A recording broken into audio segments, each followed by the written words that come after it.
இதை வந்து எல்லாத்தையும் தகவல் கொடுக்கணுங்கிறது எஃப்ஐஆருங்கிறது உயர்நீதிமன்றத்துக்கு தெரியாத விஷயம் இல்லை. இப்போ வந்து இன்றைக்கு டேஷ் நபர் டேஷ் இடத்தில் டேஷ் விதமாக வன்முறைக்கு ஆளாக்கப்பட்டார்னு எழுத முடியாது. புரியுது.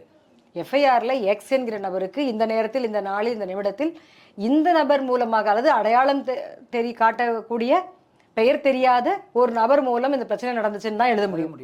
ஆனா மாஸ்கிங் பத்தி ஹைகோர்ட் என்ன சொல்லுதுன்னா, அது யார் வேணாலும் பார்க்கலாம் அப்படின்றது தான். நீங்க பதிவேற்றம் பண்ணும்போது மாஸ்க்டா இருக்கணும்ன்றது தான் சொல்றாங்க. அப்படி இல்லாம நீங்க வந்து அது வந்து பாலியல் வன்புணர்வு வழக்கு இல்லை, இல்லைன்னா பாலியல் விஷயமும் சேர்ந்திருக்கு, ஒரு கொள்ளை நடந்திருக்குன்னா அப்ப அந்த பாதிக்கப்பட்ட பாலியல் வன்முறைக்கு ஆளான பெண்ணின் பெயர், விலாசம், போன் நம்பர் அதை மட்டும் பிளாக்ல இருக்கும்.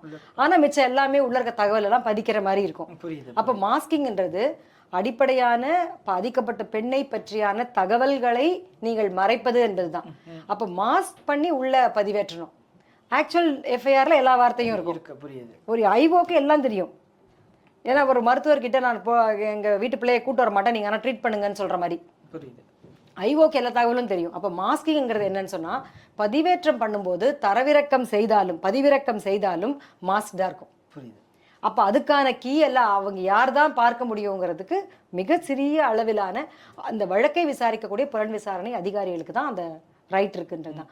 ஸோ அவர் பேசுகிற விஷயம் வந்து இந்த ரொம்ப எல்லாரையும் முட்டாள்களாக நினச்சி பேசுகிறாரான்னு தெரியல.